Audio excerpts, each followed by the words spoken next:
Labrīt no rīta. Šorīt saules, -5 grādi pie mums. Nu tāds pavēss.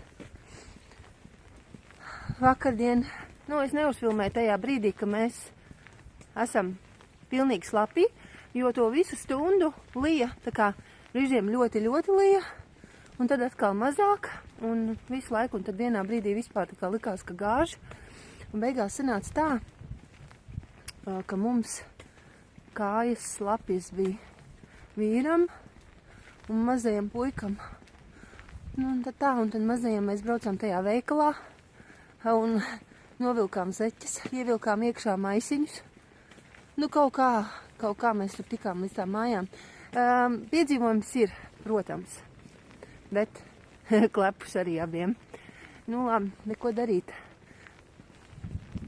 Tāda dzīve. Kaut kā tā pieredze ir jāgūst. Un visādi jau dzīvē gadās. Tā ir. Tagad braucu pie Omas ar vilcienu. Nopirku biļeti. Jāpalīdz nomazgāties, māju sakopt. Mūsu ceptās piparkūkas aizdīšu un kalendāru. Domāju par to vakardienas izstādi. To eglīte, neglīte tēmu. Un es domāju, tās divas eglītes, jau bija tādas izgaismotas un skaistas, bet tās pārējās bija pat tā kā tumsā nogrūstas. Laikam kopā sanāk pat 6, nevis 5, kā es tur saku. Bet man liekas, ka viņi neizturēja līdz galam to līniju. Pirmkārt jau ideja pati ir super. Bet vajadzēja, var sakot, to ideju plašāku. Un man liekas, visas tā kā nevis tādā tumsiņā nogrūst, tur, kur tās, reāli divas bija tikai tādā gaismā. Man liekas, ka visas vajadzēja iznest gaismā. Jo tas jau arī mudinātu cilvēkus vairāk, tā kā ieraudzīt arī tajā šķībajā, greizējā to skaistumu. Labi. Es domāju, ka puikas noteikti jau pat aizmirsa. Viņi man pat pēc tam man jautāja, ko mēs braucām skatīties. Tas bija smieklīgi, jo es jau bieži par tām neglītēm. Viņiem, laikam, tas nemaz neliekas nekas sevišķs. Tā, vairāk viņiem tā mirdzošā siena interesēja. Un tāpēc man likās bezjēdzīgi braukt ar mašīnu, izkāpt, noskatīties 5 eglītes, kur viņi vispār neko neatcerēsies. Un tā vismaz tas brauciens vēl ar riteņiem. Jo ķemeru jau tie meži jau ir skaisti, tādi ļoti atmosfērīgi. Gaidu šobrīd vilcienu, vēl kādas 3 minūtes ir. Ļoti skaists rīts. Un izrādās -6, šeit rāda -6. Vilcienā tagad lasīšu šo grāmatu.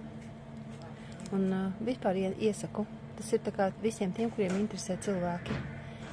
Un izprast cilvēkus. Tikko izkāpu ārā no vilciena. Un, kad tuvojās vilciena stacijai, ļoti lēni brauca. Un es jau vienreiz biju pamanījusi tur vienu māju, kur suns bija piesiets pie ķēdes. Man tas nereāli dusmina, kad es redzu, ka dzīvnieki tur pie ķēdes un sēta ir liela. Tā ir privāta māja. Nezinu. Tikko izlasīju likumdošanu, ka tie suņi, laikam, kas ir dzimuši 2023. Vai pirms 2023. tad tikai drīkst turēt vēl pie ķēdes. Bet no šī gada jūnija laikam nevarēs vairs turēt pie ķēdes. Es vispār domāju, ka cilvēki ir nežēlīgi un tā kā nemīļi pret saviem mājdzīvniekiem. Nekas viņiem labs pašiem nebūs dzīvē. Nē, tā nebūs. Vienkārši, viss ir balansā. Ja tu esi nejauks, dzīve arī pret tevi būs nejauka. Dusmina. Jā, manā bērnībā arī, protams, mums bija suns. Un suns tika turēts pie ķēdes, un pēc tam bija vēl viens suns, un arī pie ķēdes. Bet es teiktu, ka cilvēki vispār sanāk, bija vēl lielāka mežoņi, kāda ir tagad.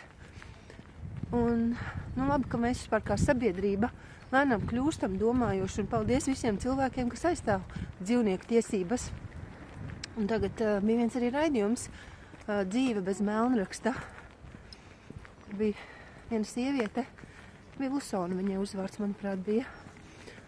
Un viņa tieši ļoti strādā pie tā, lai cilvēki saprast, ka dzīvnieks ir neviena lieta, nevis lieta, kas kalpo cilvēku vajadzībām, bet dzīve radība, kurai ir savas tiesības. Omai nopirku pana kota, 2 tādus saldos. Man vienu viņai. Oi, pild ārā sula. Un varētu pagatavot maizes zupu rītdien. Kāpēc man ienāca prātā gatavot rītdien maizes zupu? Jo viens man ļoti garšo, otrs. Es tā šodien gribēju Omai aiznest, bet redz nav. Un es ieraudzīju, ka aprikoses ir ar tādu labu atlaidi. Vienīgi nebija dzērveņu. Jā, dzērmenis un putukrēm vēl vajadzēs. Nu, jā, un par to, ka pica. Jā, būs pica, un es domāju, zirņi arī tur nekā nemaisa. Vispār jau tai baltie milti. Uz picas visu kaut ko liksim, un klāt jau vajag. Arī latviskos ēdienus. Nu, nekas. Būs viss jauki. Varu derēt.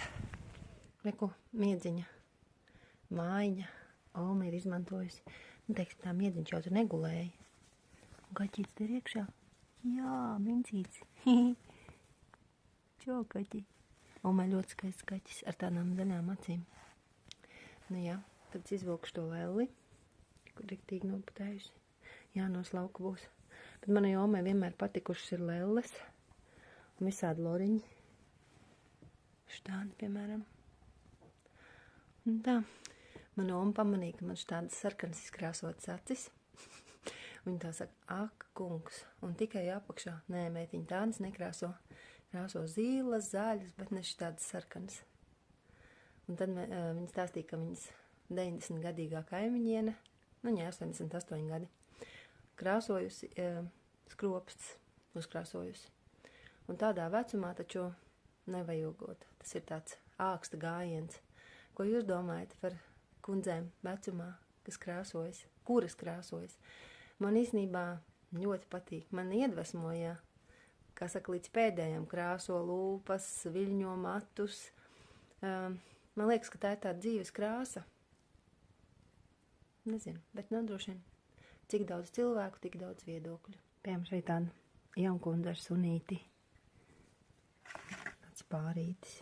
Jā, no slauka būs. Lietu sarks noplīsis. Vēl tāds pārītis. Tāda dāma. Nu jā, tie ir no tiem laikiem. Tautu dēls un tautu meita. Jā, daudz, protams, šādas visādas lietas uzskata par putekļu krājējiem. Nezinu, man godīgi patīk. Nekas noslauk putekļus un lai dzīvo tālāk. Tagad dodos mājās. Varu pateikt tikai vienu, ka man bija tas pana kota, un es no rīta nebiju pēdus brokastis. Un tiešām novērojums. Ja pēd kaut kādu saldumu, cukurs ļoti strauji paceļas uz to brīdi, jā, ka es tur mazgāju grīdas un tā, un pēc tam tas enerģijas līmenis nošļuka. Ļoti labi to jūtu, un tas ir pateicoties atkal tai glikozes revolūcijai. Tomēr, ja es būtu iedzērus āboletiķi, bet pie Omas nav āboletiķi. Es viņai aiznes, bet viņa negribēja dzert. Jā, daudziem ir tā kā, ka viņi jūt, ka viņi negrib to āboletiķi, bet tas ir katram jāmeklē savs. Varēja nograust gurķi vai kaut ko tādu, dārzeni kādu. Nu labi. No kļūdām nemācās. Viss kā kaut kā šodien ar Omu. Nu tā vidēji. Vienmēr jau nesanāk uz tādu 9. viļņu tikt. Nu, vienkārši tā kaut kā. Un Oma saka tā, ka tad, kad viņas mamma, viņai teica tādu frāzi, bērnu maize ir uz augsta plaukta, ka viņa toreiz nav sapratusi. Un tagad viņa saprot, ko tas nozīmē. Jā, un man uzreiz liekas, nē, gan jau, ka ar manējiem man tā nebūs. Nē, varbūt tieši ar manējiem man tā būs. Jo viņa teica, nu, nekad par to nedomā un tikai tad, kad esi vecs. Nu jā, nu to viņa domāja tā kā par bērnu un mazbērnu. Nu, kaut kādā mērā ir tas vecums, vientulība, jo bērniem ir savas dzīves, mazbērniem tieši tāpat. Nu jā, un tas ir tas, ko tu aiziet pie kāda veca cilvēku uz mājām un sāc viņu klausīties, Bet tur arī tas dzīves skaudrums ir kaut kāds. Nu jā, ar to jāsamierinās. Ka dzīve ne tikai ar saldu baros. Vēl gribēju pateikt, ka atpakaļ braukšu ar autobusu. Un ļoti labs ir raidījums Kruspunktā, Latvijas Radio 1. Saruna ar mācītāju Edgaru Maži, baptistu mācītājs. Vienkārši superīgi par to, kā cilvēks mums māca cilvēcību, un tas ir pats augstākais. Un tādu cilvēcību un žēlastību. Tātad mājās es domāju, ka es varētu šodien pagatavot maizes zupas to pamatiņu. Es vienkārši paņemšu, man ir īstenā maize. No sākuma īstenā maize jānogriež garozes un būs jāapgrauzdē. Šeit ir panna, es saucu šķēles, apgrauzdēšu un pēc tam kadzisīs apliešu ar ūdeni. Tur bija 800 laikam mililitri. Un tad es paturēšu stundu un pēc tam izberzīšu caur sietu tur rupmaizi. Un tad es pievienošu klāt rodīnes, aprikozes un žāvētās plūmes. To visu uzvārīšu, cukurs klāt, kanēls. Nu, vārds sakot tā. Viss.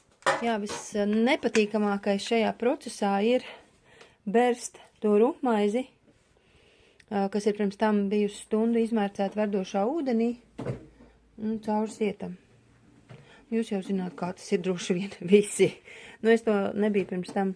Es vienmēr kaut kā citādāk. Es nezinu, kā es iepriekš gatavoju. Laikam bez tās beršanas. Bet tagad mamma būs ciemos, nevar tā, tā. Beigās es neko neizberžu līdz galam caur sietu, jo tas likās pārāk traki. Un tad es vienkārši pārāk traki grūti. Nezinu, man tas sietiņš laikam ir pārāk tā kā šaurs. Nezinu, vajadzēs rīt paprasīt mammai. Bet vispār izdomāju tā, ka man nav dzērveņu, bet es rītdien sagriezīšu mazos gabaliņos kivī, un tie, kas gribēs kaut ko skābāku klāt, paņemsim kivī. Man tāda doma likās, jo kivī arī ir skābi. Tagad jau nocīnījos ar maizes zupu. Tagad tādu zeķi. Jā, nu ļoti grūti ir izdomāt, ko dāvināt cilvēkam. Man īstenībā tāda vairāk tēt ir, kur visi saka, uzaicinu uz dzimšanas dienu, un ko tev dāvināt, kas tev iepriecinātu. Nezinu, man viss ir. Nu, tas ir pats grūtākais. Un nezinu, tiešām tas ir pats grūtākais tad izdomāt. Pagaidām saku visu gaišu, lai citai reizē. Ko vēl gribēju pateikt? Sirsnīgs paldies par komentāriem, jo mācītājs Edgars Mažis sacīja, ka tie gaišie cilvēki, tie reti raksta komentārus, jo ar viņiem viss ir kārtībā, bet es teiktu, ka ne. Manā kanālā tie gaišākie un spēcīgākie, drosmīgākie raksta komentārus. Tā kā liela pateicība jums, visu gaišu.